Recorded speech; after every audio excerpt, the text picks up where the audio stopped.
जय श्री राम प्यारे भक्तों। रामायण की कथा तो आप सभी ने सुनी ही होगी, जिसमें भगवान श्री राम को बहुत ही वर्षों के लिए वनवास जाना पड़ा था। लेकिन क्या आप जानते हैं कि माता सीता के वनवास का कारण केवल एक धोबी के शब्द नहीं थे, बल्कि इसके पीछे एक रहस्यमयी पूर्व जन्म की कहानी छिपी हुई थी। आज हम आपको माता सीता और उस धोबी के पूर्व जन्म का ऐसा अद्भुत रहस्य बताने जा रहे हैं, जिसे सुनकर आप भी आश्चर्यचकित रह जाएंगे। इस कहानी के पीछे का सच बहुत कम लोग जानते हैं, तो कृपया वीडियो में अंत तक बने रहें, क्योंकि यह कथा आपको जीवन में एक गहरी सीख देने वाली है। अगर आपने अभी तक हमारे चैनल को सब्सक्राइब नहीं किया है, तो जल्दी से सब्सक्राइब कर लीजिए और वीडियो को लाइक जरूर कर दें।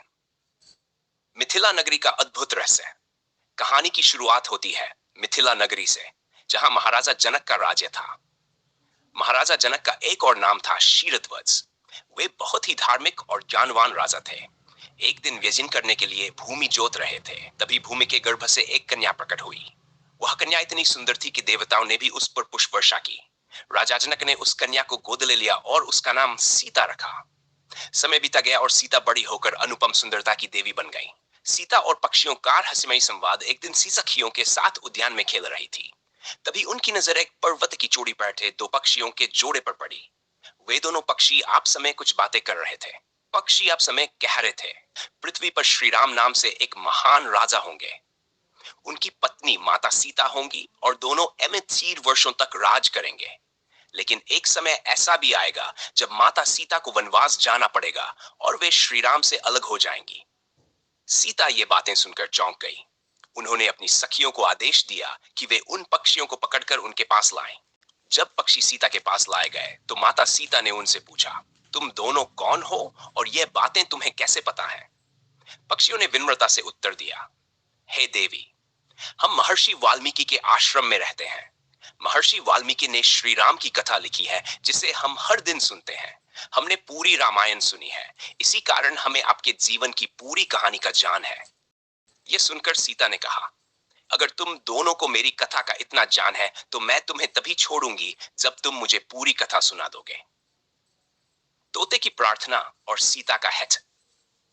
पक्षियों ने पूरी रामायण का वर्णन किया। पक्षियों की मीठी वाणी सुनकर माता सीता बहुत प्रसन्न हुई।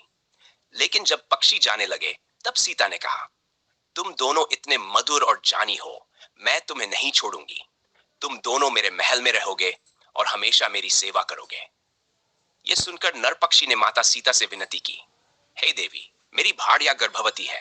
कृपया इसे जाने दीजिए ताकि ये अपने बच्चों को जन्म दे सके। मैं वचन देता हूं कि हम दोनों अपने बच्चों के साथ आपके पास वापस आ जाएंगे। लेकिन सीता ने उसकी प्रार्थना नहीं मानी और मादा पक्षी को रोक लिया। नर पक्षी अत्यंत दुखी होकर बोला, हे देवी, तुमने मेरी भार्या को मेरे से अलग कर दिया है, इसलिए भविष्य में तुम्हें भी अपने पति से वियोग का भारी दुख सहना पड़ेगा। यह कहकर नर पक्षी ने प्राण त्याग दिए। लेकिन मरने से पहले उसने कहा, मैं मनुष्य योनि में जन्म लेकर तुम्हारे पति के वियोग का कारण बनूंगा। क्यों बना पक्षी अगले जन्म में धोबी?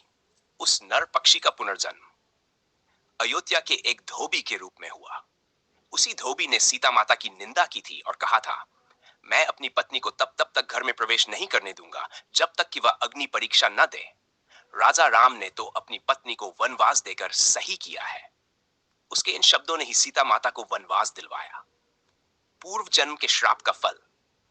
धोबी के रूप में जन्मे उस पक्षी के श्राप के कारण ही माता सीता को भगवान श्री राम से वियोग सहना पड़ा। लेकिन सीता माता ने इस श्राप को भी सहर्ष स्वीकार किया, क्योंकि उन्होंने अपने पूर्व जन्म के कर्मों को याद कर लिया था। इस कथा से हमें क्या सीख मिलती है? इस कहानी से हमें 3 महत्वपूर्ण सीख मिलती है। 1. वाणी का संयम। बिना सोचे समझे बोले गए शब्द कितनी बड़ी विपत्ति ला सकते हैं। 2. पिछले जन्म के कर्म। हमारे वर्तमान जीवन में होने वाली घटनाएं अक्सर हमारे पिछले जन्म के कर्मों का फल होती हैं। धैर्य और सहनशीलता। माता सीता ने अपने जीवन में जितनी भी कठिनाइयां आई, उन्हें धैर्य और सहनशीलता के साथ स्वीकार किया। अगर कहानी अच्छी लगी हो तो दोस्तों, इस रहस्यमयी कथा के माध्यम से हमने जाना कि कैसे पूर्व जन्म के कर्म हमारे वर्तमान जीवन को प्रभावित करते हैं। अगर आपको ये जय श्री राम प्यारे भक्तों रामायण की कथा तो आप सभी ने सुनी ही होगी, जिस